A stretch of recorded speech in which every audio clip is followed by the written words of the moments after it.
Nice day, Sharon.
My name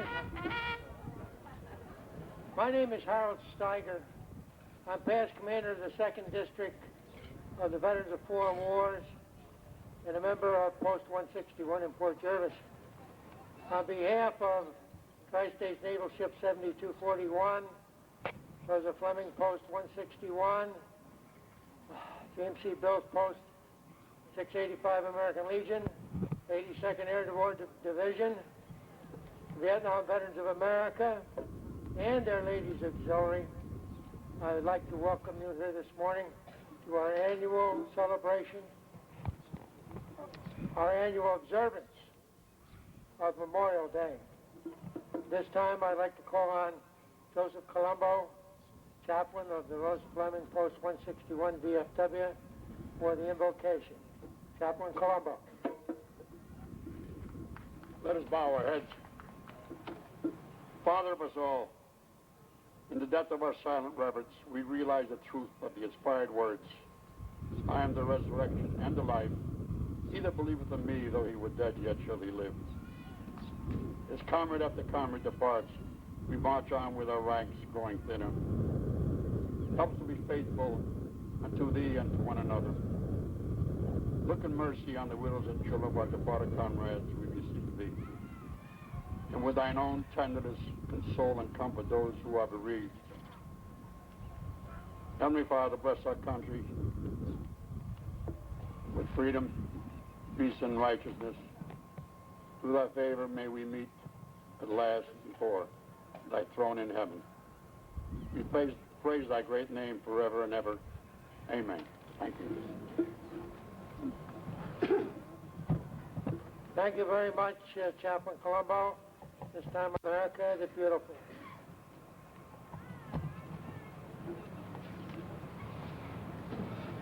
Oh, beautiful for spacious skies, for amber waves of grain, for purple mountain majesties above the fruited plain. America, America, God has his name on thee, and crown thy good with brotherhood from sea to shining sea.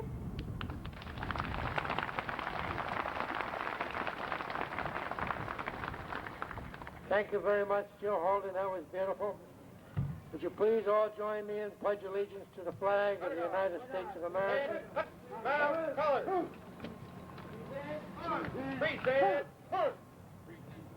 I pledge allegiance to the flag of the United States of America and to the republic for which it stands, one nation, under God, indivisible, with liberty and justice for all.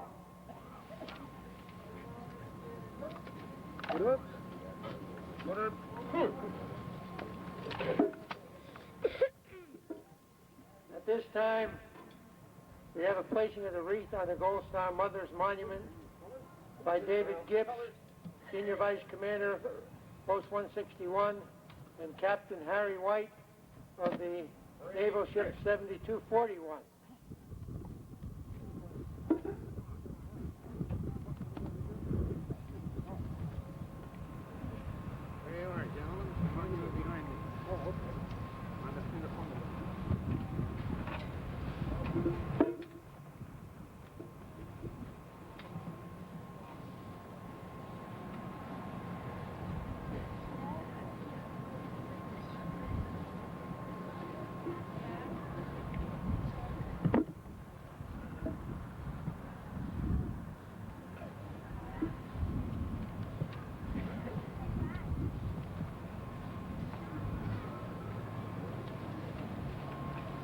This time, I'd like to call upon Advanced Commander Ouida Tobin and Rhoda Crouppen, representing the James C. Bills Post 685 of the American Legion, will place a wreath on the Civil War Monument.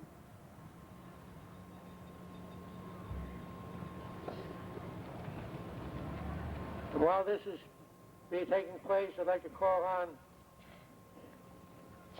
individuals from the Korea, Vietnam, 82nd Airborne, and DAV to place wreaths on the four corners of the park representing those various organizations.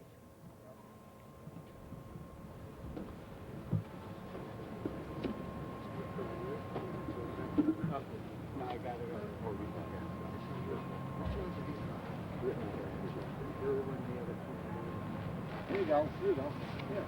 No, you got two more down? Yeah. One more, right? 82nd.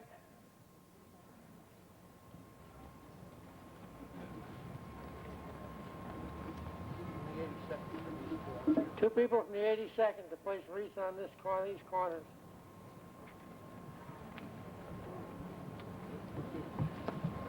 Come on, Bill.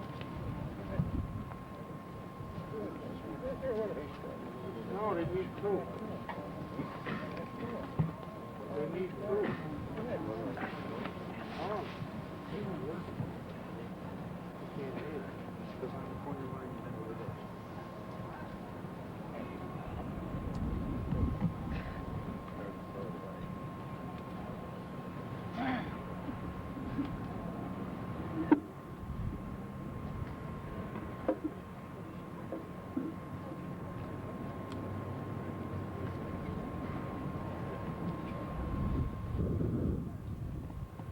At this time, the Fort Jervis Memorial Day Band, under the direction of Jim Caliaco, will play a medley of World War I songs.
Thank you very much, Port Jervis Memorial Day Band, and I want to particularly thank Al Gessner for getting this band together for us.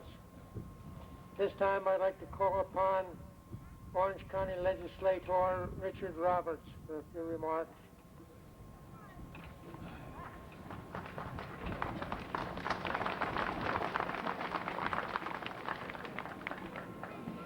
Thank you, Harold. Once again, I'm very, very proud to be here in Port Jervis today as we pay special tribute to those who have made the supreme sacrifice in the service of our great nation. And it's times like this that remind us all that freedom is not free. And we must remember on this Memorial Day weekend that many freedoms and liberties which we enjoy and sometimes take for granted have come at a high price in human sacrifice. We must always remember that freedom is not free. I have a poem that was written several years ago by a young ROTC student who was a senior in high school at the time, and it's entitled, Freedom is Not Free. And it goes on by saying, I watched the flag pass by one day. It fluttered in the breeze. A young Marine saluted it, and then he stood at ease. I looked at him in uniform, so young, so tall, so proud. With hair cut square and eyes alert, he'd stand out in any crowd. I thought how many men like him had fallen through the years, how many died on foreign soil, how many mothers teared, how many pilots' planes were shot down, how many died at sea, how many foxholes were soldiers' graves. No, freedom is not free.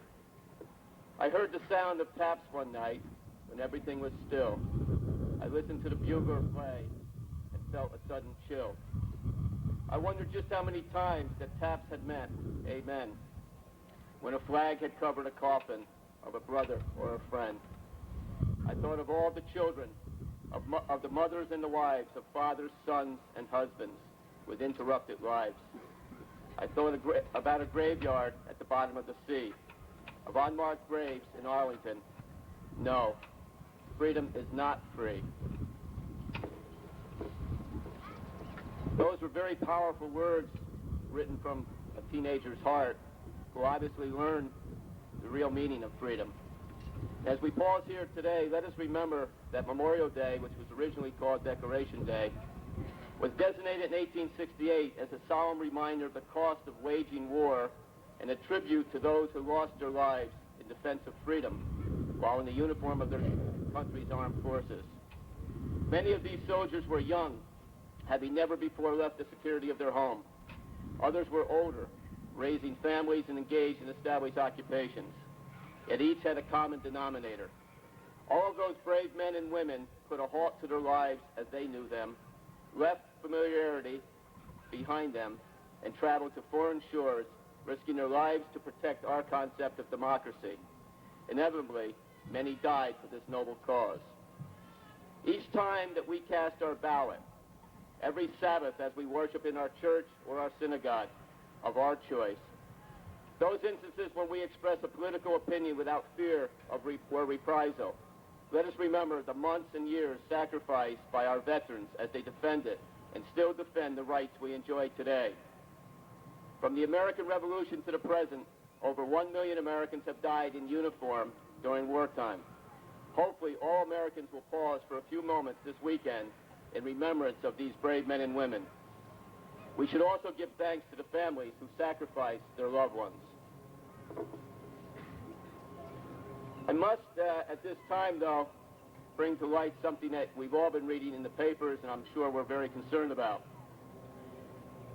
In the coming weeks, we all can help our veterans attain better health care in our area veterans hospitals.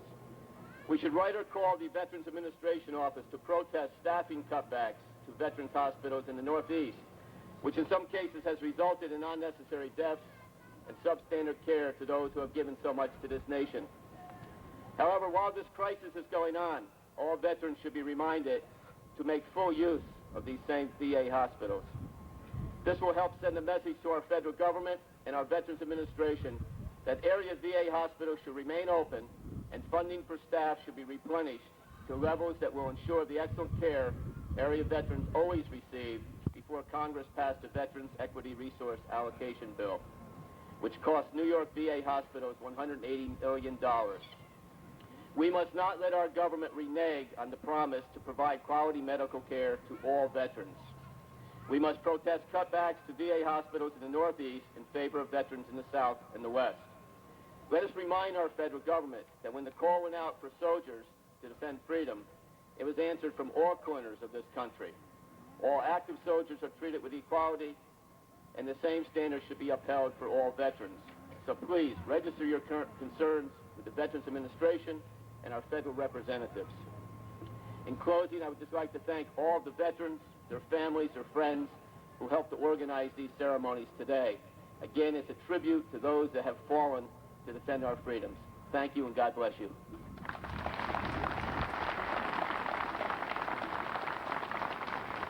Thank you very much, Legislator Roberts.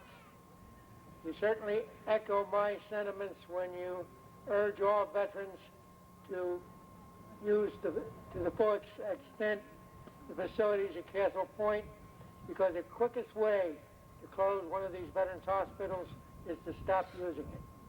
At this time, I'd like to call upon Joe Riccardi, who you're all familiar with, the mayor of Matamoros, Pennsylvania, for a couple of remarks.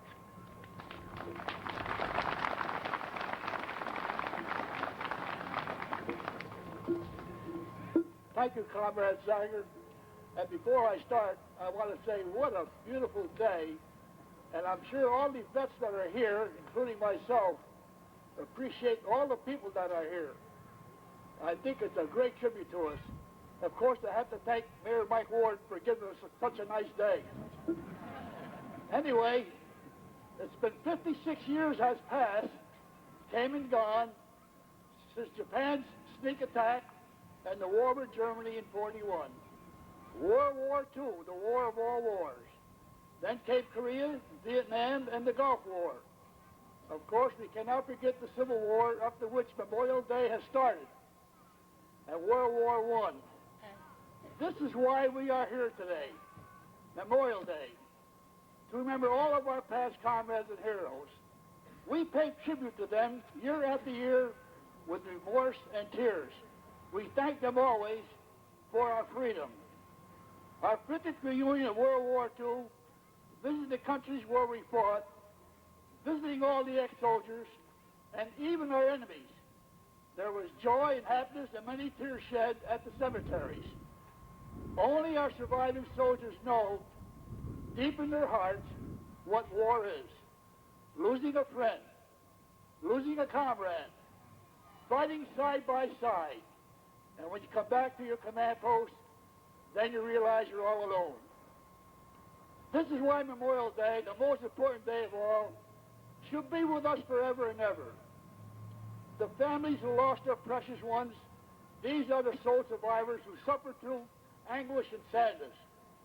They will carry Memorial Day in their hearts forever. Today, many memorials are being built. Korea has one. The Vietnam soldiers have their wall. A really great tribute to their comrades of Korea and Vietnam. And now, World War II is building a $100 million memorial.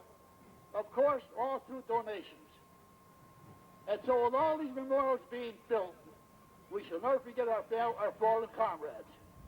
All of us that are left feel proud and happy, and now we have something to see, and now we have something to share with all our Memorial Days together. Now, just to get off base a little bit, the Washington Veterans Administration should realize all of us need better health care. We need more nursing homes, more than ever. Most of us are in their high 70s and 80s. When the call came in 1941 to enlist to protect our country in war, we went. They needed help.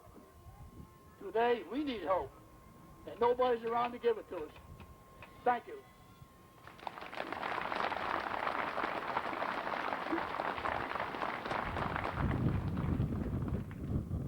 Thank you very much, Joe.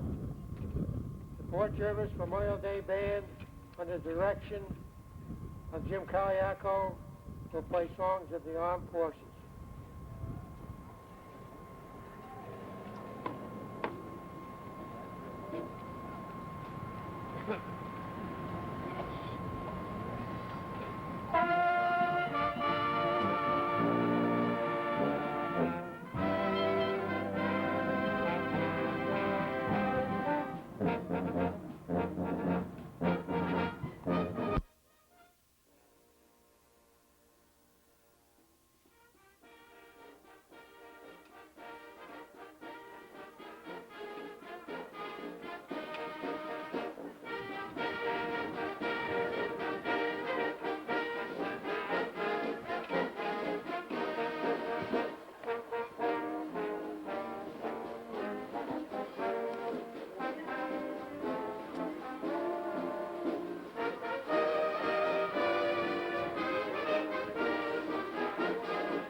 Thank you very much, Port Jervis Memorial Day Band.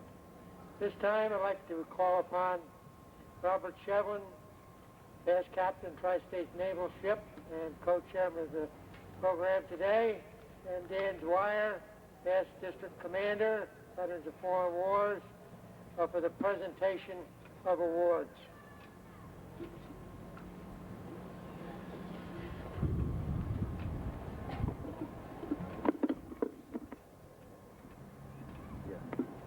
Thank you, Harold.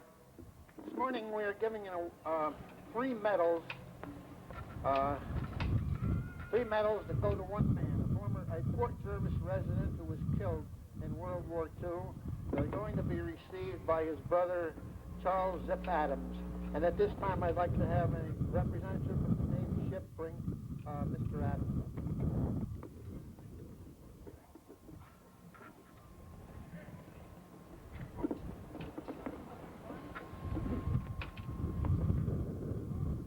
These three medals, the Silver Star, the Purple Heart, and the Bronze Star, were awarded to him posthumously. So he was killed on Saipan Island in July of 1944. It all happened like this. On Saipan Island in the Pacific in June of 1944, while D-Day was getting underway in Europe, the U.S. Army's 27th Division, along with the 2nd and 4th Marines, had been fighting a grueling campaign across rocky and mountainous terrain in which small pockets of Japanese soldiers had dug themselves into caves and crevices for cover. As each unit of Jap infantry was pinned down and surrounded, they would suddenly launch a last desperate, suicidal banzai attack, attempting to kill as many Americans as possible. But foot by foot, the U.S. troops made progress across the island, and by July 4th, the battle was entering its final stages. But the Japs never gave up. For them, it was fight or die. The 27th Division continued to move forward.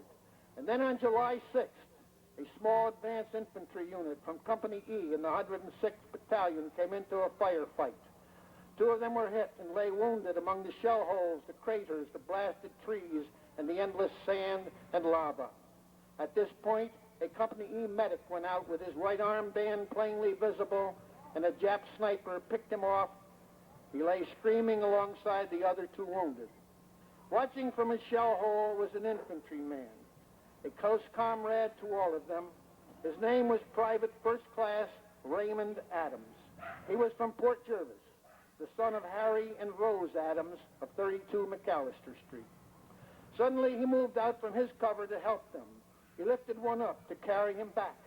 It was the last thing that he ever did. A Jap sniper shot and killed him on that spot with his comrade in his arms. It was July 6th, 1944. PFC Raymond Adams was 26 years old. That night and the following day, the remaining 2,500 Japs on the island launched a final suicide attack. At the end, they were annihilated, and the battle for Saipan was over.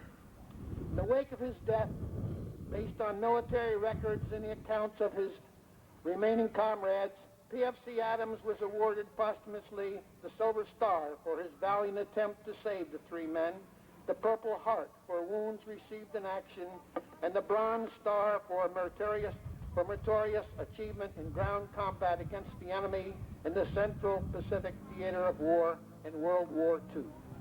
These awards had been authorized at the end of the war, but were never received until years later. Today, the medals are being presented to his brother, Charles Zip Adams, who will, I'm sure, treasure them in memory of PFC Raymond Adams, who gave his life for his country and is one of those American veterans we are honoring today.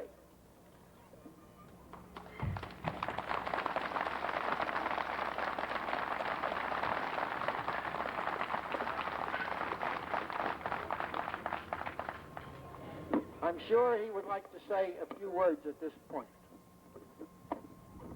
Well, there isn't too much to say, but the 27th Division did a lot of fighting, a lot of dying.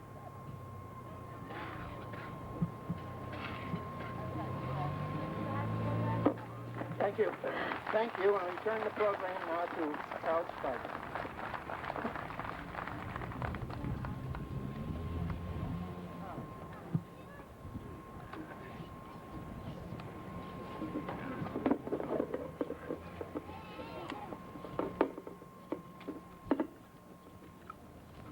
Thank you very much, Bob Shevlin and Dan Dwyer. This time I'd like to call upon the mayor of the city of Port Jervis, R. Michael Warden, for a few remarks.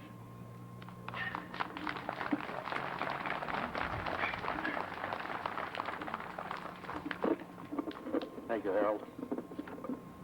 First of all, I'd like to thank my good friend, Mayor Joe Riccardi, for giving me credit for the weather. But the thing the mayor didn't tell you is he was marching right behind me in the parade. And as soon as we got up to the park and we stopped for a minute, he slips me a piece of paper. He says, "Put this in your pocket." I said, "What's that, Joe?" He says, "It's a list of all the potholes I saw. And they're coming. Just make sure you get them fixed by the next parade." On behalf of myself and the Port Jervis Common Council, I would like to thank everyone for joining us on this most important day. And I would especially like to thank our veterans organizations and their auxiliaries for working to make today's ceremony a reality. Has the meaning of Memorial Day been lost with the American people? It is a sacred day to all war veterans, and they do not need to be reminded of the reasons why Memorial Day is commemorated. That as time separates us from the fray of battle and the commercial aspects of the long weekend intertwine into our daily lives of all Americans, something is indeed lost. That something is the remembrance of those individuals who made the greatest sacrifice possible. They gave their own life for their country and for us, so that we could be free. They were the sons of America, and their sacrifice is meaningless without the remembrance of that sacrifice and what it accomplished for today's generation and generations to come. By honoring and remembering our fallen heroes, the champions of peace and freedom, we will preserve a place for them all in our hearts and in our memories. Ceremonies such as today's and the ongoing commitment to their country of all of our veterans organizations will help to ensure that all Americans continue to remember the sacrifices of our fellow countrymen in times of war. And least we not forget, on this great day of remembrance, our MIAs and our POWs. They are our heroes that still wait to come home. God bless this great country of ours and the veterans who have served it so well. Thank you for coming today.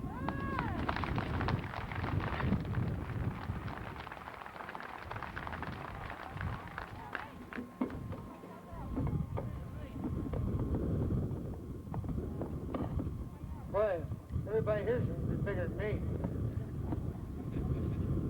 At this time, I'd like to call upon our principal speaker for the morning, Colonel David Hazen, a resident of Matamoros and a member of the Matamoros Borough Council, 30 years of service in the Army, and retired. Colonel Hazen, I believe, would have a few interesting remarks. Colonel Hazen.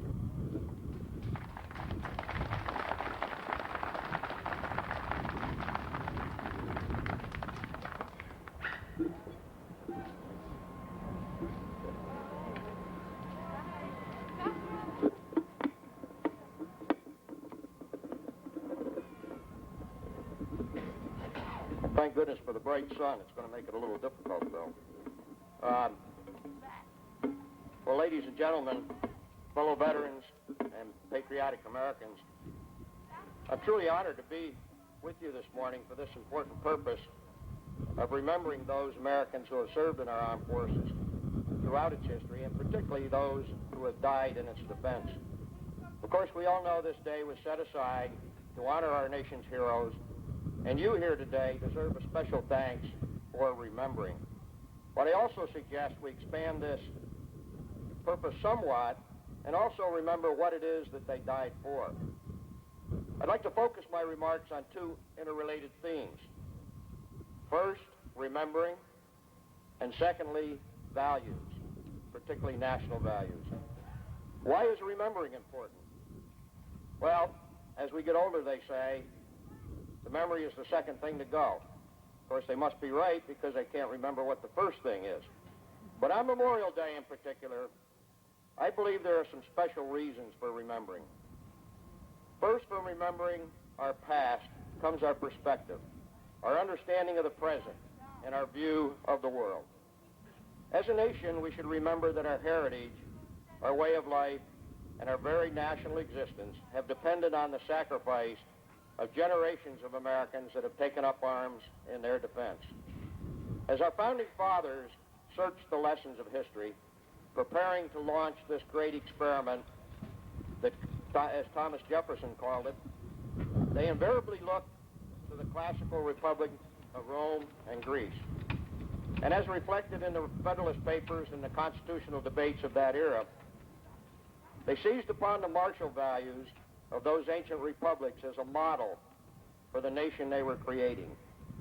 Courage, vigilance, service, and sacrifice would be required of its citizens of this new nation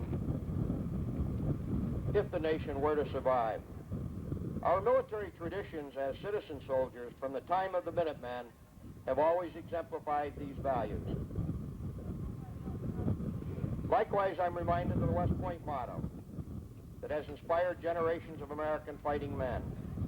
Duty, honor, country, as it was immemorialized by General MacArthur 35 years ago this week in his farewell speech to West Point. These also were a part of the lexicon of the Founding Fathers. General Robert E. Lee went so far as to say the word duty is the sweetest word in the English language. MacArthur also went on to speak of courage, chivalry, citizen service, and self-sacrifice as the hallmark of the American soldier over the 2 centuries of our existence. These values, exemplified by our military, are at the very heart of our most cherished national value, that of freedom. We should often remind ourselves, as the earlier speaker did, that freedom is never free. It had to be purchased, bought with the blood and treasure of generations of young Americans who answered the call of their country, and the concept of country itself that embodies those values that we believe are worth fighting for and even dying for. Throughout the 11 major wars, literally dozens of minor wars, and hundreds of hostile encounters during our national existence, young Americans have taken up arms and marched in harm's way. It would be most ungrateful if our nation failed to remember those who paid the price for our freedom in blood and sacrifice.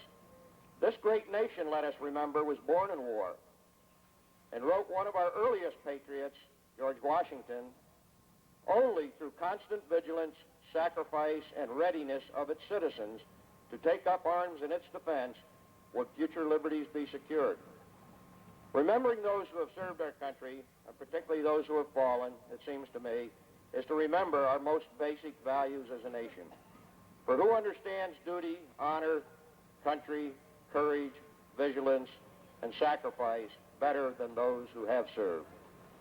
From my personal experience and study of American history, I believe there is a direct relationship between the health and vitality of our nation and the extent to which we remember and adhere to our basic values. I believe this has been reflected in the relative attitudes towards military service. The social malaise of the 1960s and early 1970s may be contrasted with the welcome home after World War II and the outpouring of support and yellow ribbons of Desert Storm. Reflecting this range of attitudes, a University of Michigan poll in the late 1960s asked which institutions Americans trusted most. The military didn't even make the list. In 1993, the same poll found the U.S. military number 1, first ahead of the Supreme Court, the presidency, the courts, even the churches, and way ahead of Congress. While I personally am thankful for this apparent resurgence in patriotic attitudes, I raise a serious concern. Since 1991, the U.S. military has been reduced in size at a rate that is almost freefall. The most recent budget agreement will reduce the armed forces to less than 1.4 million in all services. That's the lowest since 1939. Spending for national defense will be at the lowest since 1940 as a percentage of total spending. What is also bothersome as this has hardly been noticed by our press. The noted historian George Santayana accurately observed that those who fail to learn the lessons of history are condemned to repeat it. 4 times in this century we have rapidly demobilized and disarmed, and each time we came to regret it. As new dangers arose, we paid a disastrous price in blood and treasure of again going to war unprepared, untrained, ill-equipped. Please don't think I advocate war, quite to the contrary. But if we must go, we must not squander the lives of untrained, ill-prepared young Americans because we have foolishly let down our guard. Since World War II alone, American forces have been involved in 52 conflicts in which Americans have died. Although the nature of war has shifted, we call them limited or police actions, or peacekeeping or low intensity. To the man in the foxhole or the ship or the cockpit, it's still war. We understand that with the fall of the Soviet Union, the principal threat to our security has been reduced, and that our forces may be reduced proportionally. But is the world really safer? Perhaps somewhat.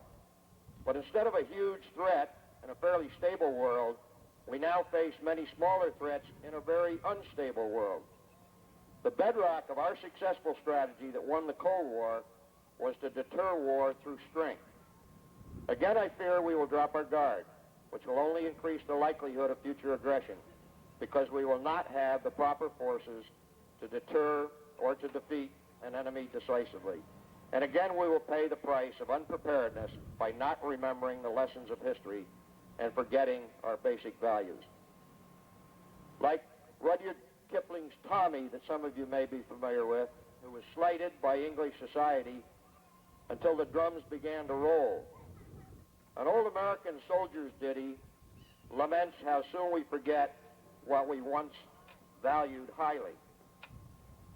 It goes, God and the soldier we adore, in time of danger, not before. When danger is past and all things righted, God is forgotten and the soldier slighted. Hopefully we and others around this country today celebrating Memorial Day will help us never to forget. I'm proud to have been a soldier and to have served over 30 years. I'm also proud of my long association with various veterans organizations, most of which are represented here today. I firmly believe in the value of strong veterans organizations, both in representing our welfare, the welfare of our veterans, and in shaping national defense policies. Unfortunately, we know that the present attitude of slighting defense seems to carry with it slighting our veterans. Even here locally, we read of many veterans' inability to get proper medical treatment through the VA. President Teddy Roosevelt once vowed that a man who is good enough to shed his blood for his country is good enough to be given a square deal afterwards. I fear that this adage is not remembered today in Washington, and I hope each of you will do what you can to bring attention to the needs of our veterans. As I mentioned in opening, Memorial Day should have a more serious meaning than just a holiday for barbecue and beer. It may be that, but it should also be a time to reflect on our great national heritage and to renew our commitment to preserving our national values and the American way of life for future generations. Just as those men and women we honor today did for us, by remembering their sacrifices, you help ensure that future generations will realize the blessings of freedom that they paid for with their blood. As I conclude my remarks, I would ask each of you to look around at the many veterans here today, honoring their comrades. Think of a family member or friend who died or was wounded, and reflect for just a moment on what you can do to help keep the memory of their sacrifice alive. Thank you, and I salute each of you for remembering here today.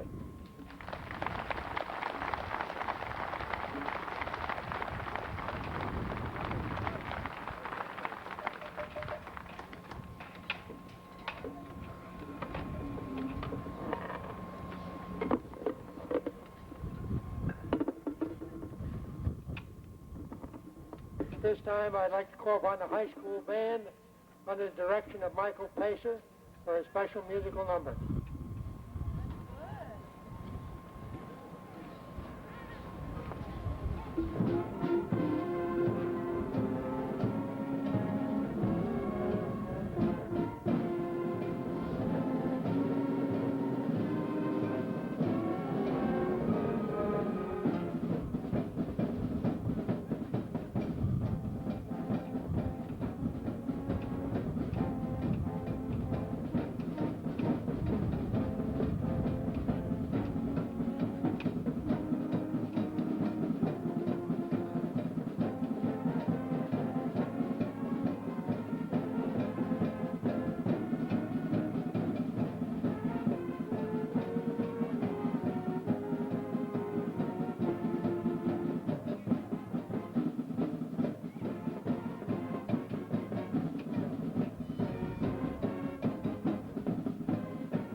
Thank you very much, Michael Pacer and the Port Jervis High School Band.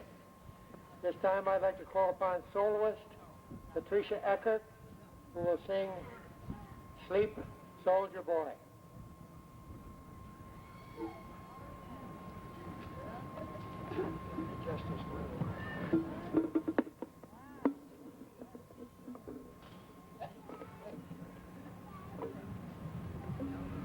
The battle's o'er and peace is all around you.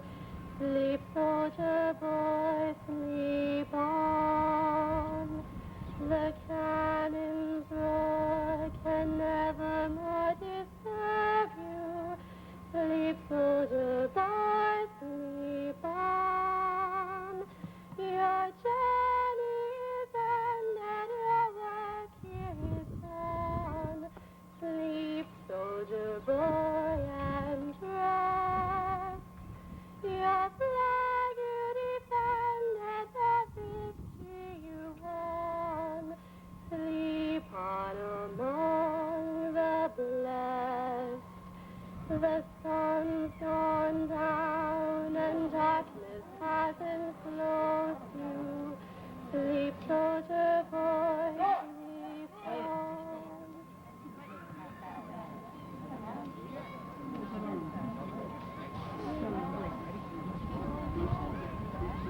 The mother's arms are waiting to enfold you. Sleep, soldier boy, sleep on. The time is not long when the bugle will sound forth, mustering you back again. You wake with the dawning and answer to roll call. Sleep, soldier boy, till then. Sleep in peace, soldier boy, till the bugle calls you with the dawn. Sleep and rest, God is nigh, soldier boy.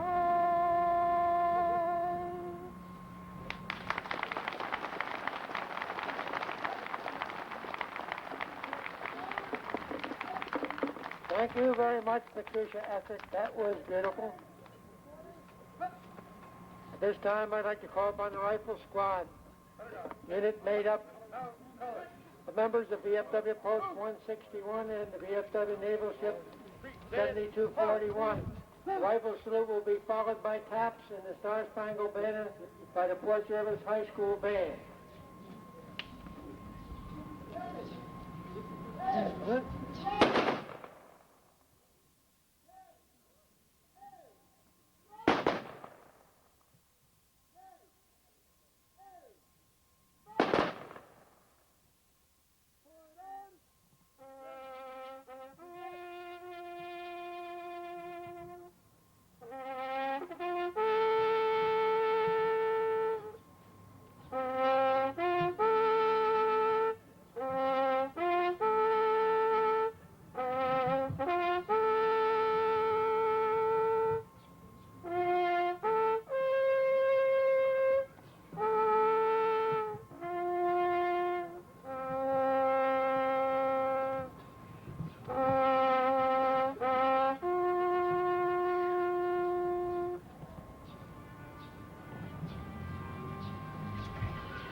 Thank you very much, Fort Jervis High School Band.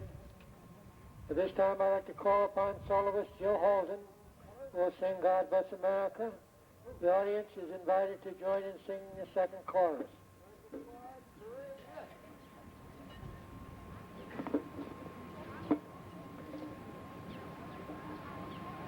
God bless America, land that I love.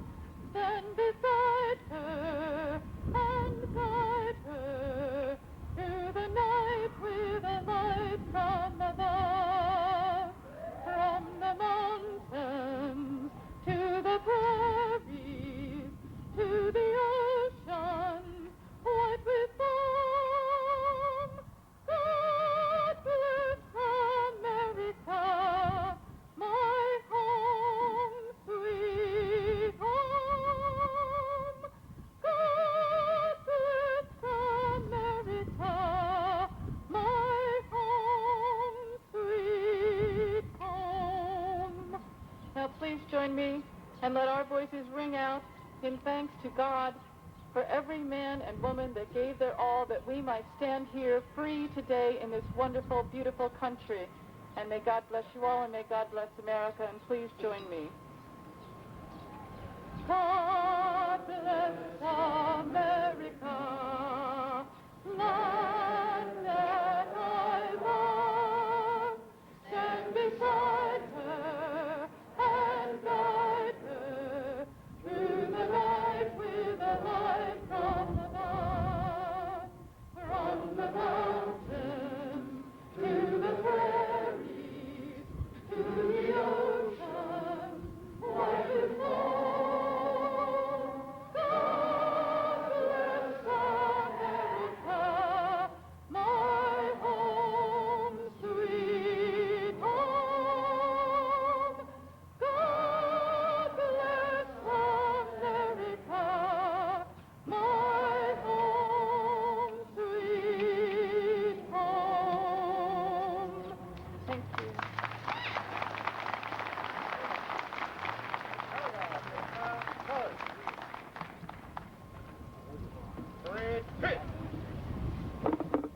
Thanks very much, Jill Holden.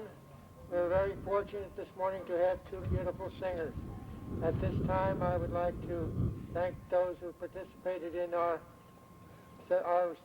memorial service this morning: the Vietnam Veterans of America, the 82nd Airborne Division, Fort Jervis High School Band, Fort Jervis Ambulance Corps, Fort Jervis Fire Police, the Daughters of the American Revolution, Access 8 TV. By the way, Access 8 TV tonight will probably be showing this program at around 7 o'clock, and again on Saturday at 8 p.m.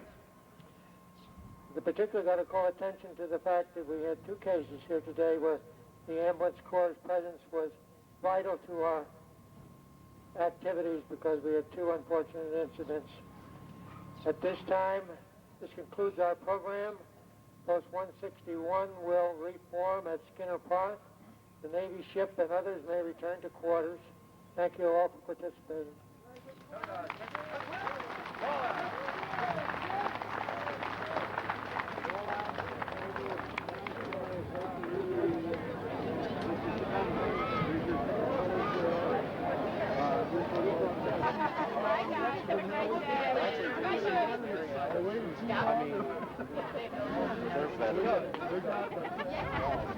I know, but...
What do you eat?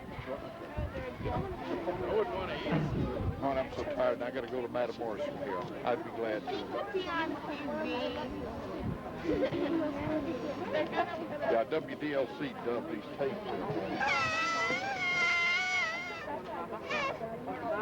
Recollection and a tribute to the men and women who died in the Korean conflict. The memories are those of retired Marine Sergeant Julius C. Leonard.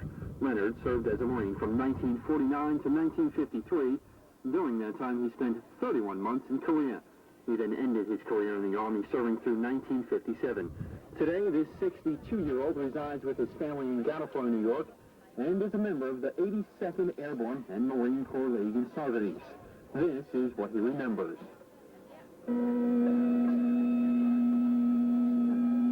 It was June 1950.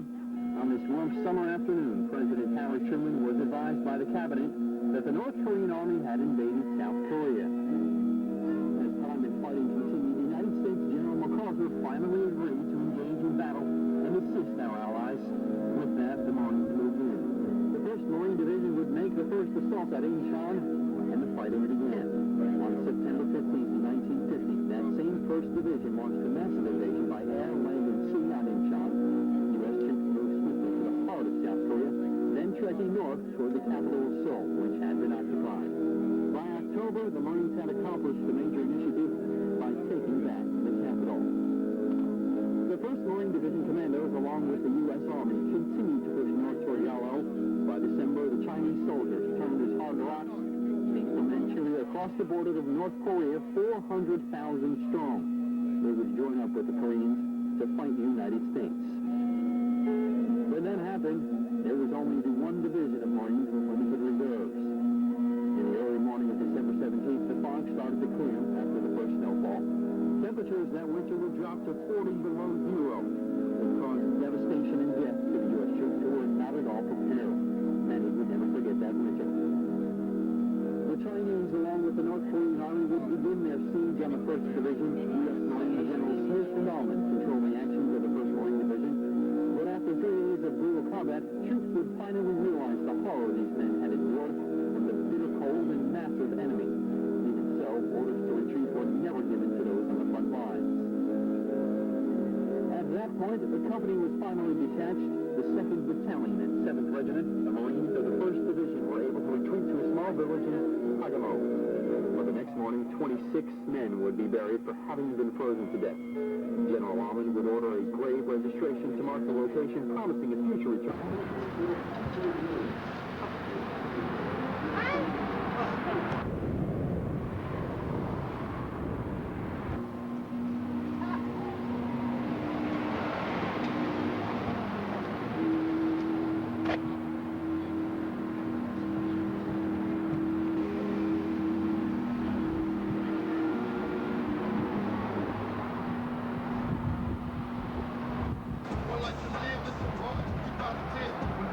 Next drink.